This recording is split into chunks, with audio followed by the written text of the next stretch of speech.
안녕하세요. 아름다운 사람들 뷰티스쿨 천호캠퍼스 헤어 강사 김선영입니다. 제가 준비한 내용은 국가기술 자격증 헤어 필기 시험 내용에 대해서 필기시험에 대해서 설명하려고 하는데요. 전 시간에는 일반적인 내용에서부터 헤어 커트까지 설명을 드렸고요. 오늘은 두 번째 시간으로 퍼머넌트 웨이브부터 시작해야겠습니다.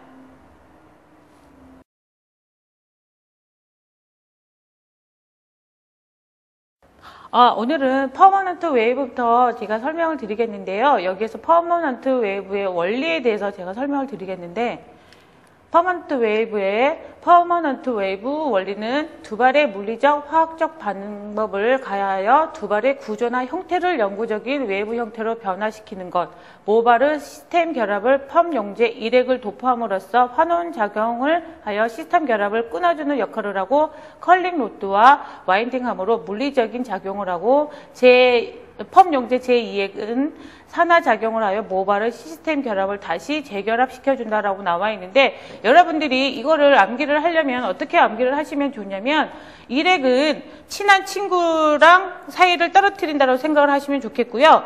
두 번째로 2액은 그 친한 친구를 다시 결합을 시켜준다라고 여러분들이 생각을 하시면 더 쉽게 이해를 하실 거라고 저는 생각이 들고요. 여기에 보면 종류로 들어가게 되면 일역법은 환원제 일액만을 가지고 사용하고, 산화는 공기 중에 있는 산소로 자연 산화되는 것을 말을 합니다. 그리고 이액은 요즘에 저희가 많이 사용하는 방법인데, 일액과 이액을 모두 이용하는 것을 이용법이라고 하는데, 가온하거나 열을 처리하거나 무가온, 열을 처리하지 않는 방법으로 콜드 이용법이라고도 말을 할 수가 있습니다. 그리고 제3용법은 일액과 이액을 도포한 다음에 이액을 한 번 더 도포하는 방법으로 3용법이라고 여러분들이 알고 계시면 되겠습니다.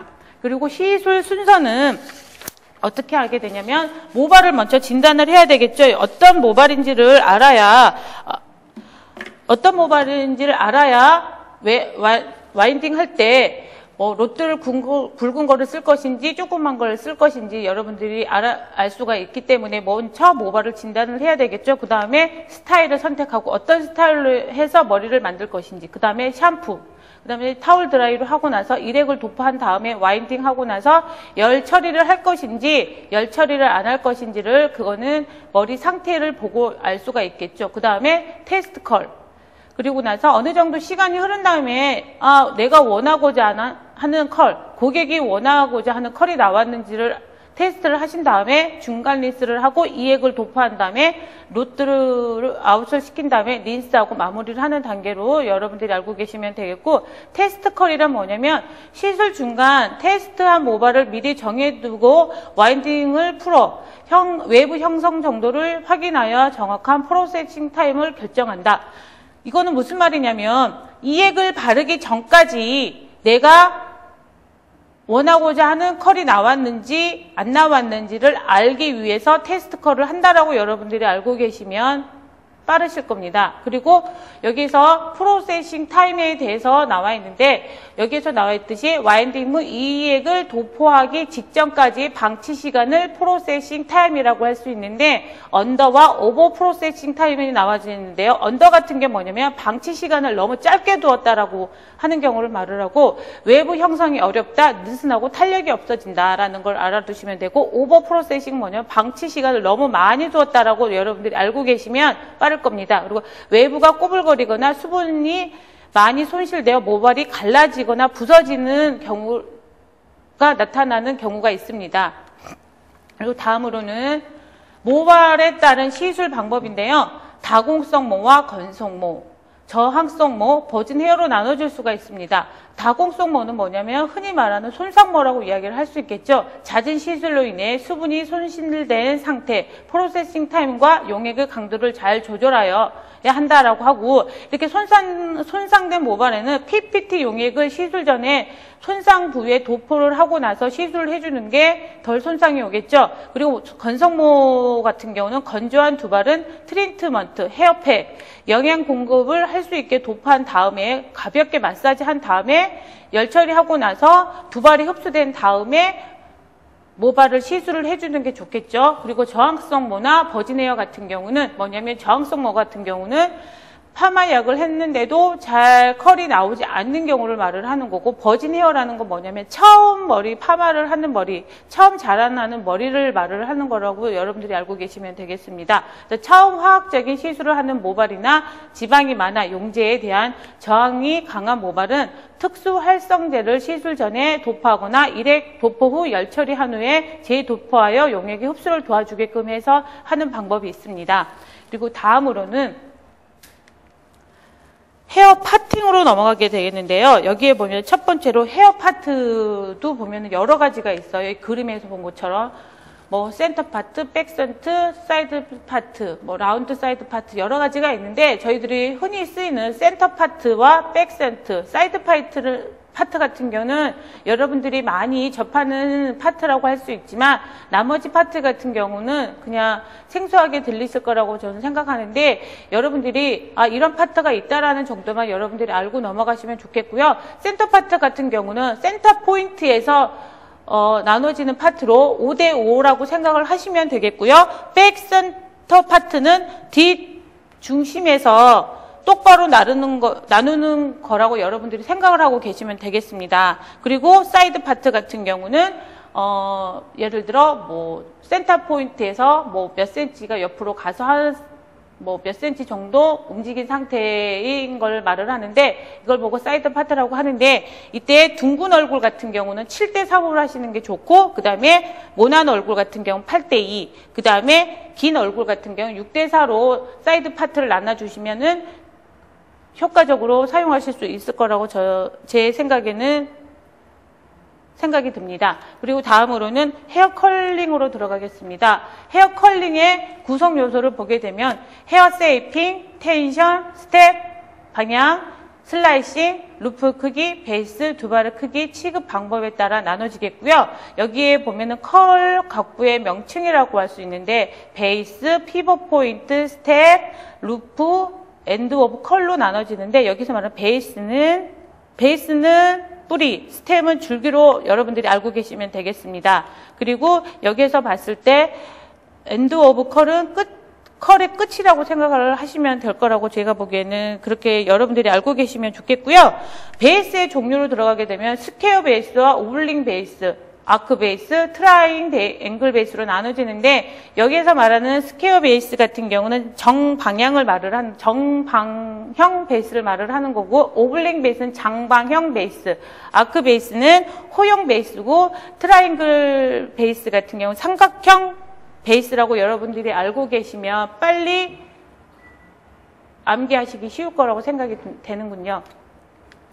그리고 스템의 방향은 풀 스템과 하프 스템, 논 스템 세 가지로 나눠지는데, 여기 그림으로 보시면 여러분들이 아실 거라고 생각이 듭니다. 풀 스템 같은 경우는 컬 움직임이 가장 크다라고 해서 웨이브 폭이 크죠. 그리고 하프 스템 같은 경우는 반 정도의 움직임. 그리고 논 스텝은 컬 움직임이 가장 작은 움직임이라고 여러분들이 알고 계시면 되겠고, 컬의 종류에서도 플랫, 리프트, 스탠드업, 롤러 컬로 나눠지는데요. 플랫 컬은 루프가 0도, 두피에 붙어 있다라고 여러분들이 생각을 하시고요. 각도로 평평하게 형성이 된다라고 여러분들이 알고 계시면 되겠습니다. 그래서 스캘프처 컬과 핀컬 등으로 나눠줄 수 있다는 거 여러분들이 알고 계시면 되겠고요. 여기에서 말하는 스캘프처 컬 같은 경우는 어떤 거냐면 모발 끝이 중심이 된다라는 거 여러분들이 알고 계시면 되겠고, 그 다음에 핀컬 같은 경우는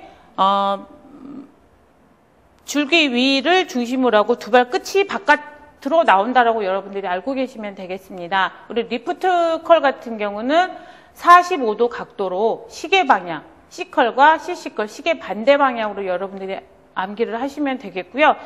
그 다음에 스탠드업 컬 같은 경우는 루프가 90도, 두피에서 90도 각도를 세워서 한다라고 여러분들이 알고 계시면 쉽겠고요. 그 다음에 포워드, 리버스 방향으로 되어 있다라는 거 여러분들이 알면 되겠고요. 그 다음에 여기서 롤러컬, 론 스텝 전방 45도, 하프 스텝 전방 90도, 롱 스텝 45도를 흔히 말하는 뭐냐면, 여러분들이 롤 세팅 들어갈 때 하시는 걸 연상을 하시면 되겠고, 론 스텝 같은 경우는 탑 부분에 들어가는 거고, 하프 스텝은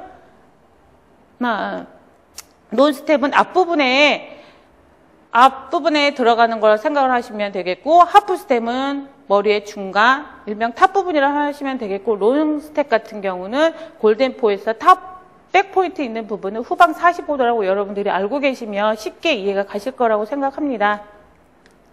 그리고 다음은 헤어 웨이빙. 여기에서 보면은 가장 시험 문제에서도 가장 많이 나오는 문제인데요. 이 그림을 두고 뭐 이렇게 가로 안에 어떠한 내용이 들어간다라고 이야기를 하는데, 여기서 보면은 풀 웨이브와 하프 웨이브로 나눠지는데, A에서 B까지는 풀 웨이브, A에서 D까지는 하프 웨이브, 그 다음에 C는 정점 크레스트, D는 융기 리치, E는 골. 여러분들이 이 그림은, 이 양쪽 두 가지의 그림은 여러분들이 암기를 꼭 하셨으면 하는 바람이 있습니다. 그리고 다음은 웨이브의 분류로 들어가게 되면 웨이브에서도 여러 가지가 있는데, 마샬 웨이브 같은 경우 아이론, 앞에서 전 시간에 말씀드렸죠. 마샬 웨이브는 아이론, 현재 지금 아이론이라고 말씀드렸죠. 아이론을 이용한 거, 일시적인 웨이브라고 여러분들이 알고 계시면 되고, 핑거 웨이브는 세팅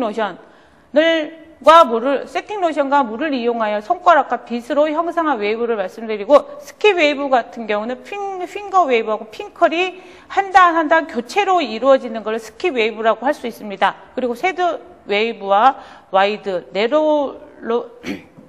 예로우 웨이브가 있는데, 섀도우 웨이브는 리치가 거의 없는 느슨한 웨이브를 말을 하고요. 와이드 웨이브 같은 경우는 크레스트가 뚜렷하고 웨이브가 자연스러움. 네로우 웨이브는 펌어 직후에서 볼 수 있는 웨이브로 리치와 리치 사이 폭이 좁고 곱슬곱슬한 상태를 말을 하는 건데, 여러분들이 생각하기에는 파마를 바로 하고 난 웨이브는 네로우 웨이브라고 여러분들이 생각을 하시면 될 거라고 생각이 됩니다.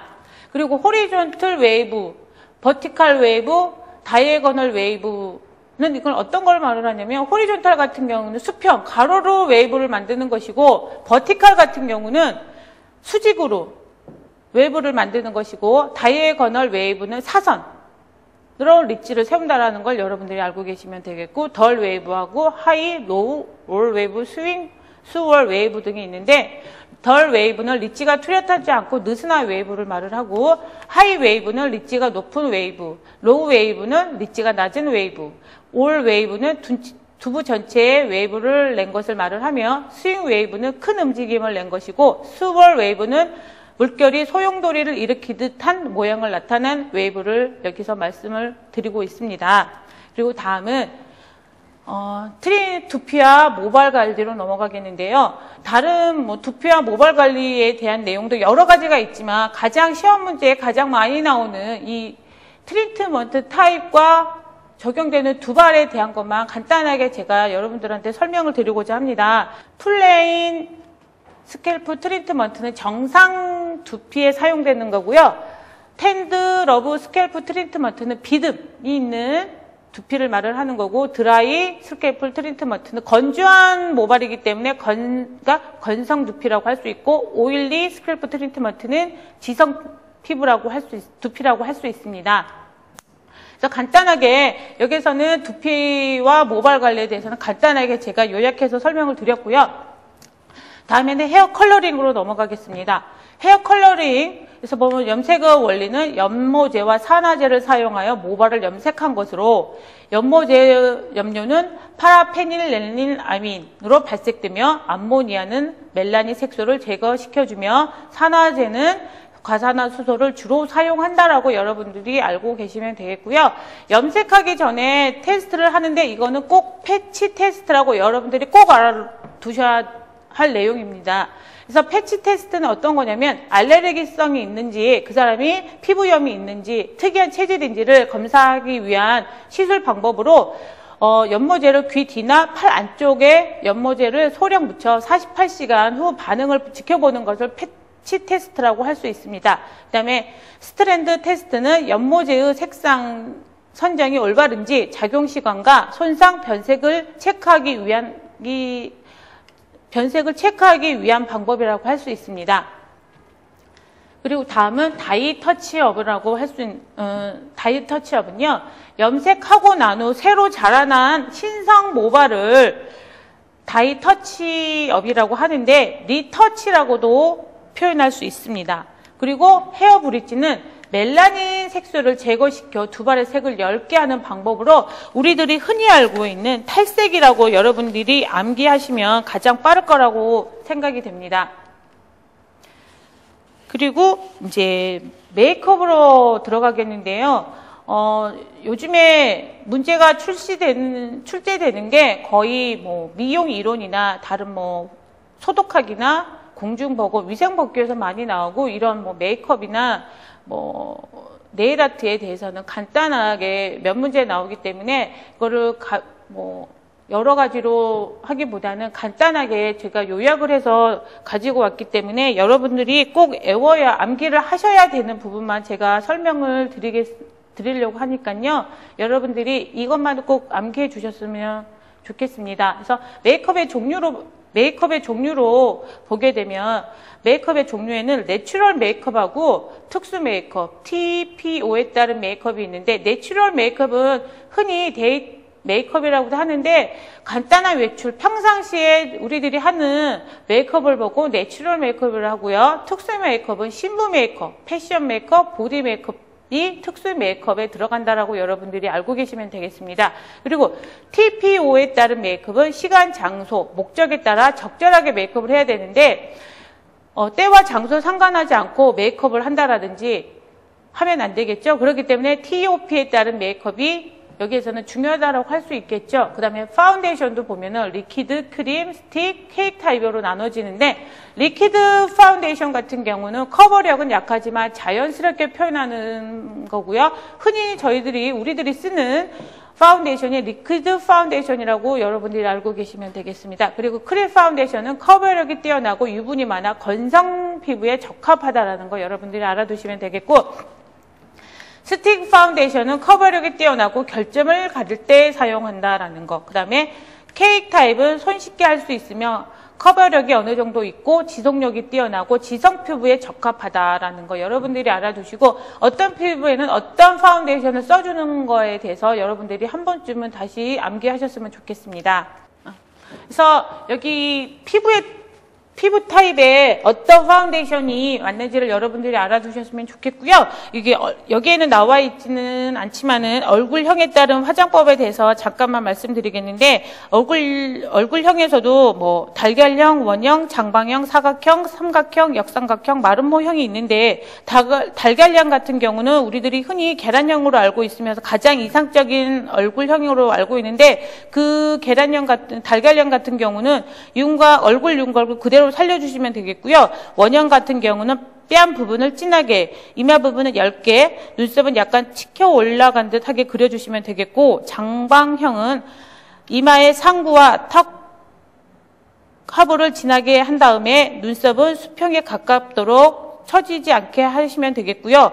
사각형 같은 경우는 얼굴의 각진 부분을 진하게 칠한 다음에 눈썹은 둥근 느낌이 들도록 활 모양으로 하시면 되겠습니다. 그리고 삼각형 같은 경우는 턱의 양끝을 진하게 하고 이마 부분은 얇게, 눈썹은 눈의 크기와 상관없이 크게 그리시면 되겠고요. 역삼각형 같은 경우는 이마의 양끝과 턱 부분은 진하게 하고 눈썹은 자연스럽게 그려주시면 되겠습니다. 그리고 마름모형은 튀어나온 양 혀꼬르 광대뼈 부분을 진하게 하고 턱 끝부분을 진하게 하고 나서 눈썹을 약간 올라간 듯이 그려주시면 되겠습니다. 그리고 다음은 네일 아트로 손톱의 구조로 넘어가겠습니다. 여기서 여러분들이 전체적으로 다 암기를 하실 필요는 없고요. 여기에서 보면 조판, 조체로 되어 있는 부분하고 네일 루트라고 해서 좁은 부분, 그 다음에 네일 글로브, 그래서 조구, 그 다음에 프리 에이지라고 해서 자유연, 그 다음에 반월, 그 다음에 조상막 정도는 여러분들이 암기를 하시고 넘어가셔야 될 거고요. 이 내용이 어떠한 내용인지 다시금 여러분들이 한번 암기를 하셨으면 좋겠습니다. 그리고 다음으로 매니큐어 기구에 대해서 설명을 드리겠는데요. 여기에 보면은 큐티클 푸셔, 큐티클 리퍼, 네일 파일, 네일 버퍼, 핑거볼, 베이스 코트, 탑 코트로 나눠지는데 여기에서 보면은 큐티클 푸셔는 큐티클을 정리할 때 큐티클을 밀어내는 도구를 말을 하는 거고요. 리퍼는 큐티클을 제거하는 도구, 네일 파일은 손톱 모양을 다듬는 도구고요. 버퍼는 손톱 표면을 다듬는 도구, 핑거볼은 손가락을 부드럽게 하기 위해 미온수를 담는 볼이라고 할 수 있고요. 베이스 코트는 에나멜을 바르기 전에 손톱 표면을 고르게 코팅해 주고 에나멜의 착색을 방지하기 위해서 베이스 코트는 바르는 거고요. 그와 반대로 탑 코트는 에나멜을 다 바르고 난 다음에 발라주는 것으로 색감과 강택을 주기 위해서고 에나멜이 좀 더 유지가 될 수 있도록 하기 위해서 탑 코트를 발라주는 것으로 여러분들이 알고 계시면 되겠습니다. 그리고 네일 모양으로 둥근형하고 타원형, 네모형, 첩탑형이 있는데 둥근형은 가장 자연스러운 모양으로 남자 모두가 무관하고요. 타원형은 뭐냐면 가장 이상적인 모양이라고 여러분들이 알고 계시면 되고 손이 가늘고 길어 보인다라는 거 여러분들이 알고 계시면 되겠고요. 네모형은 스퀘어형으로 안전성이 있어 오래 유지되고 타이핑을 많이 하거나 손을 많이 쓰는 직업의 여성한테 적합하다고 할 수 있습니다. 그리고 첩탑형은 쉽게 부러지고 깨질 염려가 있으므로 너무 뾰족하게 하지 않는 것이 좋다라고 여러분들에게 말씀드리고 싶습니다. 그리고 지금 여기에는 나와 있지는 않지만 제가 몇 가지 여러분들에게 말씀을 드리고자 하는데 손톱을 보게 되면은 손톱의 구조에서 이상한 증세가 나타나는 경향이 있는데 손톱에 줄이 생기는 현상을 백반증이라고 할 수 있고요. 그다음에 손톱이 두꺼워지는 현상을 조갑구마증, 그다음에 손톱이 갈라지는 현상을 조갑종혈증, 그다음에 손톱 집을 파고드는 현상은 손톱을 너무 짧게 잘랐거나 잘못 잘랐을 때 나타나는 현상이고요. 손톱이 변질되는 현상은 손톱 밑에 줄무늬가 생기며 갈색, 푸른색, 붉은색 등 여러 가지 색깔이 나타난다라고 할 수 있고, 그다음에 손톱이 부러지는 현상은 비타민이 부족할 때, 그다음에 혈액순환의 저하로 신진대사가 활발하지 않은 경우나 내부 질환으로 나타날 수가 있고요. 교조증은 정신적으로 불안하거나 습관적으로 주로 손톱을 뜯는 경우에 나타나는 것으로 여러분들이 알고 계시면 되겠습니다. 그래서 여러분들이 지금 제가 여기에 보여드리지는 않았지만 말씀드린 걸로는 여러분들이 꼭 암기를 하셨으면 좋겠고, 손톱에 대한 손톱 구조에 대한 이상 증세에 대해서도 지금 제가 말씀드렸던 백반증이라든지 조갑구만증, 조갑종혈증, 그 다음에 교조증에 대해서는 여러분들이 다시 한번 암기를 하셨으면 좋겠습니다. 네, 그러면 제가 다시 한번 여러분한테 조금이나마 어떤 것이 더 중요한가를 여러분들이 알 수 있게끔 다시 한번 제가 말씀드릴 테니까요. 한번 여러분들이 퍼머넌트 웨이브의 종류에 대해서 여러분들이 거의 문제에 나오는데, 일액은 어떤 작용을 하고 이액은 어떤 작용을 하는지 여러분들이 꼭 문제에 많이 나오는데, 일액은 환원작용, 이액은 산화작용으로 여러분들이 꼭 암기를 하셨으면 좋겠고요. 그 다음에 1욕법과 2욕법과 3욕법이 있는데 2욕법은 어떻게 하고 3욕법은 어떻게 하는지 여러분들이 확실히 구분을 지어서 공부를 하셨으면 좋겠습니다. 그리고 그 다음에 테스트컬이 어떤 것인지, 그 다음에 언더, 오버 프로세싱의 차이점에 대해서 여러분들이 꼭 암기를 하셨으면 좋겠습니다. 그리고 모발에 따른 시술 방법에서도 다공성 모와 저항성 모와 건성 모의 차이점에 대해서도 여러분들이 암기를 하시고요. 그 다음에 파트 같은 경우는 센터 파트와 사이드 파트 정도로 여러분들이 암기를 하셨으면 좋겠고요. 그 다음에 여기에서 나와 있는 컬 각부의 명칭에 대해서 여러분들이 이 그림을 꼭 암기를 하셨으면 좋겠습니다. 그리고 구성 요소에 대해서도 여러분들이 꼭 암기를 하시고요. 그 다음에 여기에 있는 스템의 방향도 풀, 하프, 논 스템에 대해서도 확실하게 알아두시고, 컬 종류에 대해서도 리프트 컬은 어떻게 하는지, CC 컬인지 C컬은 무슨 방향이고 C컬은 무슨 방향인 거에 대해서 여러분들이 꼭 알아두셨으면 좋겠습니다. 그리고 롤러컬에 대해서 논스텝과 하프스텝, 롱스텝에 대해서도 각도에 대해서도 확실히 알아두시고요. 그래야지 여러분들이 세팅 롤을 말 때 확실하게 처지지 않고 각도에 맞게끔 잘 와인딩을 할 수 있을 거라고 저는 생각합니다. 그리고 헤어 웨이빙의 웨이빙 개념에 대한 이 그림에 대해서도 확실하게 여러분들이 암기를 하셨으면 좋겠고요. 그 다음에 웨이브에 대해서도 섀도우 웨이브, 와이드, 네로우 웨이브에 대해서 알아두시고 스킬 웨이브의 차이점, 핑거 웨이브와 스킬 웨이브의 차이점이 어떤 것인가 알아두시면 좋겠습니다. 그리고 여기에서도 두피에 대해서도 트리트먼트, 어떤 두피는 어떤 트리트먼트를 사용해야 되는지, 거의 텐더 러브 스캘프 트리트먼트는 비듬니다라는 거 여러분들이 알아두시면 좋겠다고 생각합니다. 그리고 헤어 컬러링에 대해서도 패치 테스트와 스트랜드 테스트는 어떤 거라는 거 여러분들이 알아두시고요. 그 다음에 다이 터치업은 어떤 것인지, 헤어 블리치는 어떤 것인지 확실하게 여러분들이 알아두셔야지 이거를 반대로 암기하는 학생들도 몇몇 있는 걸로 제가 알고 있습니다. 그리고 메이크업의 종류에 대해서도 TPO의 메이크업은 어떠한 메이크업인가, 그리고 특수 메이크업에는 어떤 메이크업이 있는지 여러분들이 알아두시면 되겠고, 그다음에 파운데이션에서도 어떤 피부에는 어떤 타입의 파운데이션을 써야 되는지를 여러분들이 암기를 하셨으면 좋겠고요. 그 다음에 손톱의 구조에서도 보면 조판, 여기에 있는 조판, 조근, 조구, 자유연, 반월, 조상막 정도는 여러분들이 알아두셨으면 좋겠습니다. 그리고 여기에서 보면 매니큐어 기구 중에서도 어떨 때 어떤 거를 사용하는지, 어떤 제품을 사용하는지 여러분들이 좀 알아두셨으면 좋겠고요. 베이스 코트하고 탑 코트의 차이점을 확실히 알아두셨으면 좋겠고, 네일 모양에는 어떠한 모형이 있다라는 거 알아두시면 좋겠고, 아까 말씀드렸다시피 손톱 구조의 이상 증세가 어떠한 게 있다라는지, 예를 들어 줄이 생기는 현상 백반증이다. 그다음에 손톱이 두꺼워지는 현상을 조각구만증. 그리고 정신적으로 불안하거나 습관적으로 주로 손톱을 물어뜯는 경우는 교조증이라는 것 정도는 여러분들이 확실하게 알아두셨으면 좋겠고요. 이것으로 미용 이론을 마치고자 하는데요. 여러분에게 조금이나마 도움이 되었으면 하고요. 꼭 제가 큰 소리로 말씀을 드렸던 거는 여러분들이 꼭 암기를 하셨으면 좋겠습니다. 그럼 이것으로 마치겠습니다.